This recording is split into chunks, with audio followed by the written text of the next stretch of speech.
Pastor Eliezer, da Igreja Batista Nova Providência. Bom dia, irmãos. Pastor Alexandre, pastor auxiliar da Igreja Batista Jardim Novo Realengo.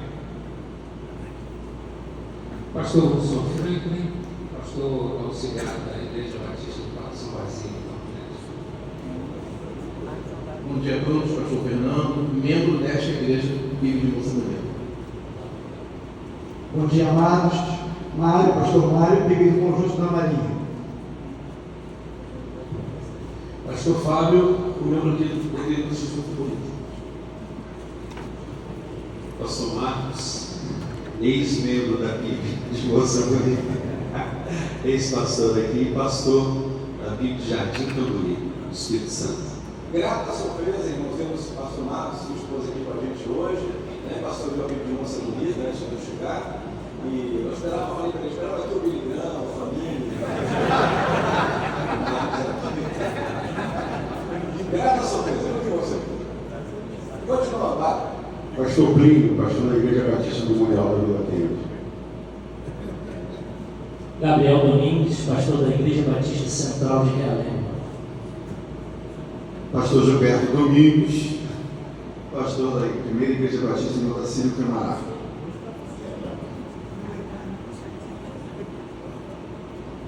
Pastor Edson, bom dia a todos, né? Sou pastor auxiliar da PIB Carola.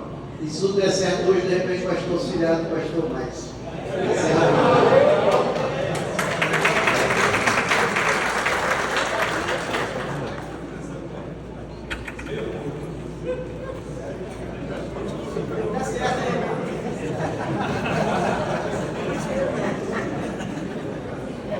Moisés dos Santos Souza, membro aqui da PIB de Moçambique.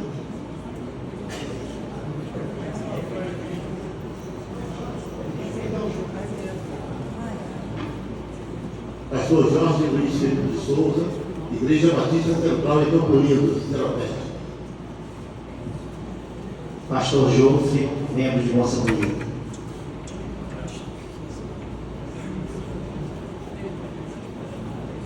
Pastor Joel Francisco de Souza, membro da Primeira Igreja Batista de Campo Grande.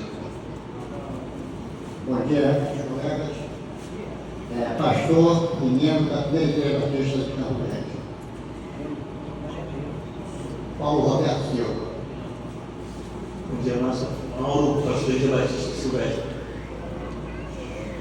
Rodolfo Estrela, PIB de Moçambique. Marcelo Estrela,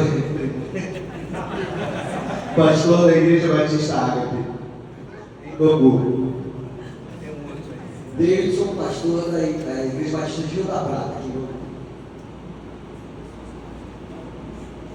Silvio Ferreira, pastor da Primeira Igreja Batista Conjunto Campinho, Campo Grande.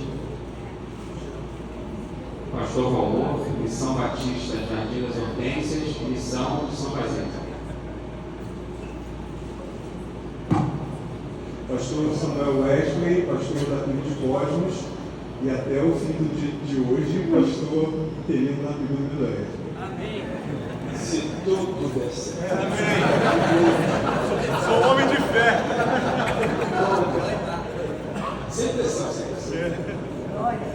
Jorge, pastor da Igreja Batista Ágape, em Santa Cruz.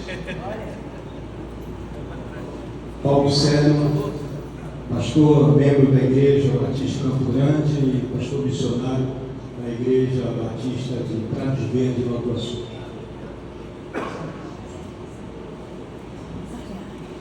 Rafael Rocha, membro da Igreja Batista Apostador, aqui em Campo Grande, e contador da Igreja Universitária da UFRJ. Rômulo Borges, Igreja Batista de Itacuruçá. Como os irmãos já sabem, é inscrito agora a Igreja Batista Central em Olaria. Pastor Ivan Marcelo, da Igreja Memorial de Sulacá. Aqui, para trás. Pastor Marcos Lopes, pastor auxiliar da PIB Augusto Vasconcelos. Todos desde já estou um pouco surpreso, eu tive surpresas, né? Meus pais estão aqui, pastor Marcos Petrúcio veio lá do Espírito Santo, Então, quero agradecer pela presença de cada um. Estou muito feliz por esse momento. E, respondendo a pergunta, a minha conversão se deu em São Gonçalo, na PIB de São Gonçalo, aos 5 anos de idade. Eu comecei a iniciar a alfabetização muito cedo. Eu já lia jornal ali com 4 anos de idade, já estava lendo. E já lia a Bíblia. Meus pais se converteram, tinham uns 2 para 3 anos. Eu sempre costumava correr pela igreja como criancinha, até que um dia eu fui à frente, após ouvir a mensagem do pastor Mauro Israel Moreira, falecido, saudoso pastor Mauro Israel Moreira, após ao ministério da palavra. Ele começou ali aos 16 anos, quando eu preguei lá em Campo Grande, no Mendanha, curiosamente, num ponto de pregação. Eu lembro que eu fiquei uma semana para preparar o esboço e esqueci o esboço. Na igreja que eu estava, fui sem esboço para pregar, e ali foi uma experiência incrível de pregar sem esboço, e o Senhor realmente me capacitar para isso. Ali foi o start, até que ao longo da minha caminhada eu desejei o púlpito, muito jovem, não tinha a oportunidade para isso. Então, na minha comunhão com Deus, eu ouvi o Senhor falar que o meu púlpito era a rua. Então, aos 18 anos, eu comecei a pregar a palavra entre moradores de rua, na Praça da Piraquara, em Realengo. Então, eu tive a oportunidade de acompanhar algumas histórias, eu levava uma Bíblia de aplicação pessoal desse tamanho, botava calça social, blusinha de congresso de jovens, que não tinha nada a ver uma coisa com a outra, e ficava lá, andando e alcançando as pessoas em situação de rua, e desenvolvendo o ministério da palavra. Meu ministério começou na rua, depois eu fui para a Supervia, tive algumas oportunidades de pregar sozinho no trem, muitas histórias que eu vivenciei no trem. Na época não havia lei que proibia manifestação religiosa no interior dos trens, então eu pegava sábado o trem aqui em Realengo, ia para Madureira, de Madureira eu pegava o Japeri, ia até Japeri, e lidei com muitas histórias, um cego tentou me bater, enfim, muitas histórias. Eu evangelizei um policial, uma família aceitou Jesus, uma mãe e 3 filhos me procuraram no Japeri e falaram: eu ouvi você falar de Jesus, nós queremos entregar nossa vida para Ele, como é que a gente faz? E aí eu não sabia o que fazer. Eu falei: olha, você mora aqui, procure uma igreja que só fale de Jesus e vá para lá, e que você possa caminhar na fé lá. Então, começou na minha juventude o chamado para o Ministério da Palavra. Só que eu imaginava que o Ministério da Palavra seria a minha caminhada como evangelista, como missionário. Porém, entrando no seminário, já percebendo em Betânia, Batista Betânia, que eu já estava me relacionando com adolescentes, lidando com homens, conhecendo as histórias das famílias, eu percebi que o Ministério Pastoral ia um pouco além. E aí no seminário Betel, e posteriormente aonde eu estou agora, e também na caminhada aqui em Moça Bonita, principalmente quando eu assumi o ministério, de 2019 para cá, eu fui entendendo claramente o meu chamado para o Ministério Pastoral, porque eu percebi que ia além de ensinar e pregar, tinha a ver principalmente ou especialmente com cuidar de vidas, cuidar de pessoas, amar gente. Essa seria a minha próxima pergunta. Se você achava que o Ministério Pastoral era apenas pregar ou ensinar, você já respondeu com louvor. Eu queria só fazer uma última pergunta, Marcos. Porque é muito claro para a gente, quando Deus fala com a gente, durante a vocacionado, esse chamado ele é individual, sobrenatural, ele é único na nossa vida. Mas tem uma coisa que às vezes a gente passa, quando as pessoas começaram a reconhecer em você esse chamado. Você pode trazer alguma fala sobre isso? Então, eu sempre fui alguém muito ativo na igreja, na área de música, na área de evangelismo, na área de pregação. Desde muito novo, 16 começou isso na minha vida. Mas eu creio que o reconhecimento da chamada pastoral começou na Betânia. De ver os pais adolescentes, de ver pessoas de fato assim que enxergavam, inclusive o pastor Giovanni, que foi quem me indicou ao pastor, na época, o pastor Ney Barreto, para que eu entrasse no seminário. Então, houve um reconhecimento da igreja local, e também aqui em Moça Bonita, eu creio que houve também esse reconhecimento da igreja no meu chamado ao ministério pastoral. Em Efésios 4 fala sobre o dom de pastor. Eu queria que o irmão identificasse quais os dons que o irmão entende que o irmão possui, biblicamente. Pastor, mestre, evangelista. E em relação a dons espirituais também, sim, que entra dom do ensino, a liderança, a socorro, dons de línguas. O irmão fala outro idioma? Falo línguas com Deus. Aí complicou. Mas eu não... Porque Deus... Pois não, qual é a sua questão de ordem?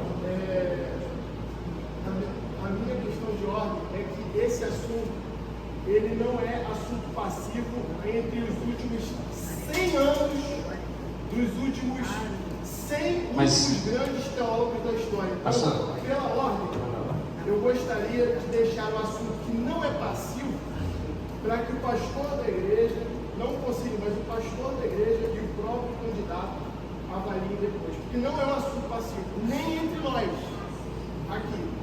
Se o irmão está bem resolvido, é só a questão dele com o ministério dele. Agora, não é um assunto passivo entre nós. Mas eu nem terminei a pergunta, pastor. Pastor, com licença, eu não terminei a pergunta ainda. Pode terminar. Entendeu? Pode terminar. Em relação à questão de línguas, toda vez que Deus falou com o povo, Ele falou na língua do povo. Então, em Atos capítulo, por exemplo, línguas, eu vou explicar aqui um pouquinho rapidamente. Em Atos capítulo 2, quando os apóstolos falaram em vários idiomas, o povo que ouviu disse assim: como é que nós ouvimos falar na nossa própria língua em que nascemos? Até o sotaque foi falado. E o dom de Coríntios 14 é genedócio, famílias de línguas anglo-saxônicas, latinas, tá?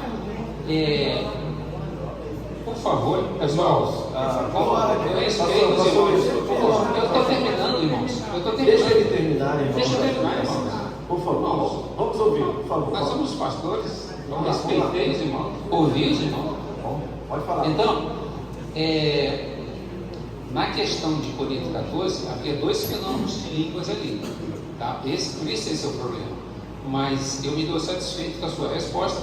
Eu ressalvo a questão das línguas, que eu acho que o irmão deveria depois, se quiser a minha ajuda, eu posso ajudar. Obrigado, pastor. Então, o irmão se dá satisfeito? Você tem que ter na cabeça que ele não está nesse ministério, nessa denominação, para construir um império religioso, de filiais, de um ministério, enfim, que não tem autonomia, que não dá autonomia para essa igreja. Então, o pastor Batista, ele tem que prezar por isso, por liberdade. Eu peguei sobre isso aqui na igreja.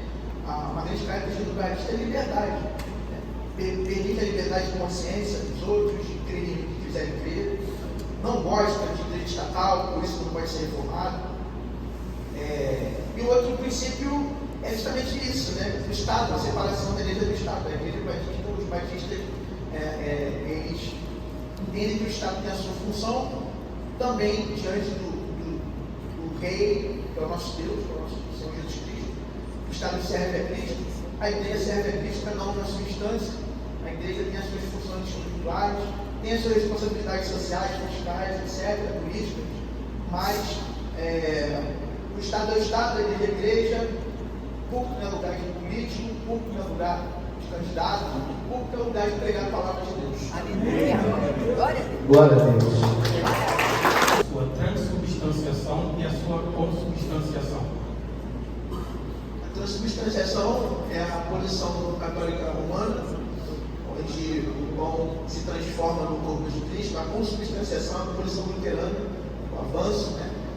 Cristo está presente, não se transforma no pão, mas ele está presente.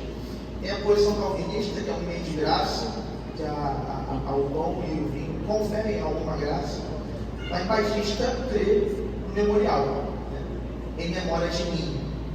Então, é o que eu creio e defendo. A ceia entre os batistas é um memorial. Muito bom. Para o irmão, a ceia deve ser ultra restrita, restrita ou liberal? Eu acredito na ceia livre. Aqueles que são degenerados, de uma consciência própria da sua confissão, que é algo que eles não têm como mentir, né? Aqui na igreja a ceia é livre. Tem pessoas que vêm aqui que são de outras denominações e participam da ceia. E eu acredito nisso. Não creio na ceia ultra livre, que até quem é incrédulo participa. Não creio assim. Mas não creio que para esse tempo principalmente a ceia deve ser restrita quanto mais ultra restrita. O irmão, quando pastor, em seu púlpito vai pregar contra o pecado, sim ou não? Eu sempre prego contra o pecado. Sempre prego sobre a graça e contra o pecado. O remédio do pecado é a graça. Mas muitas vezes, para você entender a necessidade da graça, você tem que entender a gravidade do pecado. Então, a mensagem cristã, para mim, é uma mensagem que gera comichão nos ouvidos. A pessoa precisa de arrependimento, mas precisamos o tempo inteiro nos acertar com Deus, dar razão a Deus, confessar pecados. Mas sim, acredito que no ministério não é só isso, né? Existem necessidades de pregações, de consolação, de conforto, de ensino. Às vezes a mensagem às vezes é até apologética para tratar as questões da contemporaneidade, mas você tem que estar bem preparado, manejar bem a palavra da verdade e contextualizar. Ele não precisa atualizar o texto, ele só precisa atualizar a comunicação. Se ele comunica para esse tempo uma linguagem que todos possam compreender bem, de forma simples, sem sofisticais demais, para não permitir o acesso de todos, e está cumprindo bem o princípio da palavra. Nessa atualização, modernização, o irmão acha pertinente o pastor ele ser apologeta ou fazer vistas grossas quando tem um homossexual dentro da sua igreja? Vistas grossas?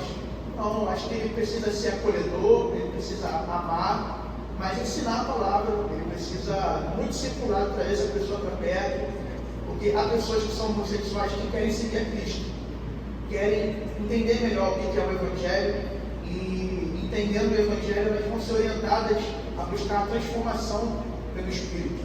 Há pessoas que estão na igreja, como elas vão para outras religiões, e elas são bem-vindas aqui, mas há uma diferença entre um membro batizado e aquela pessoa que não é da membresia. Se eu sei se a pessoa que tem uma luta contra a homossexualidade é um membro, tem que trabalhar ela no discipulado, no cuidado, no relacionamento, no ensino. O pecado tem que ser confrontado. Eu, como líder de adolescentes aqui, eles têm alguns casos que acontecem, pessoas que estão no nosso trânsito, participam das nossas atividades.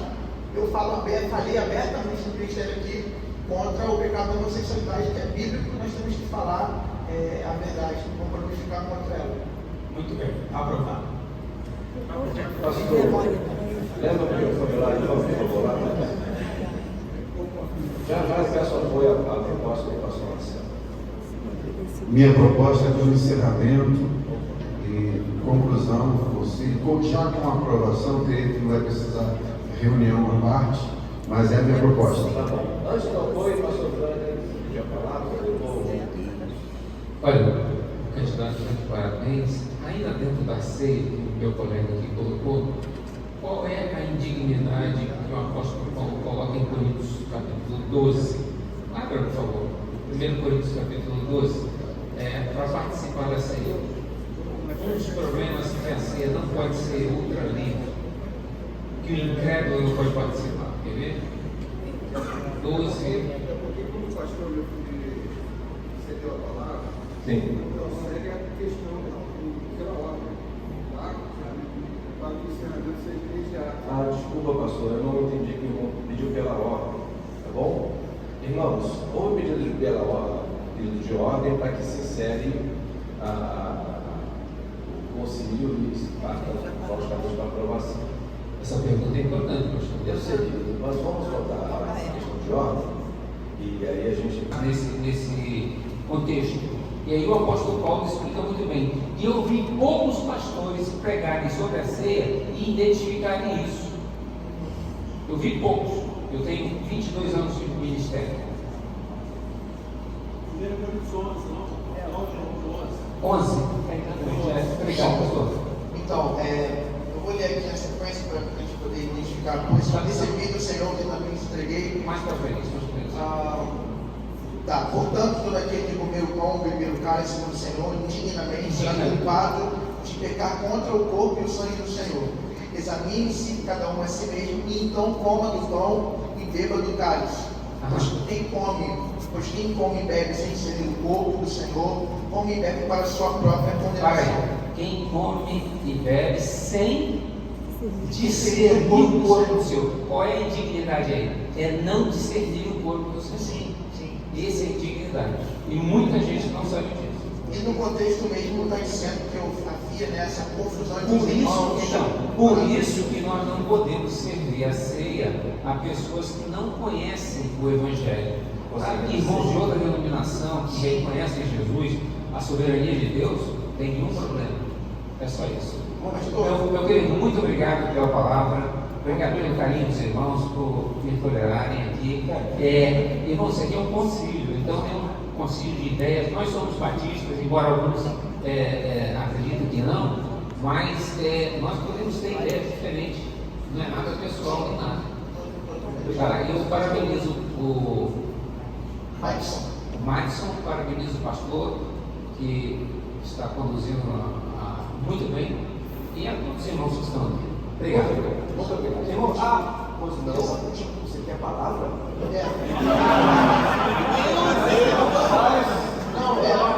Você só falou que o Marcos era meu irmão, olha aqui, parece?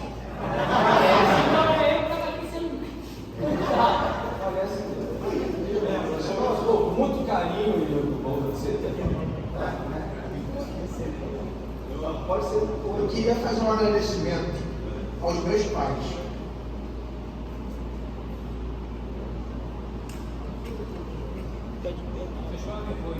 Eu vou segurar.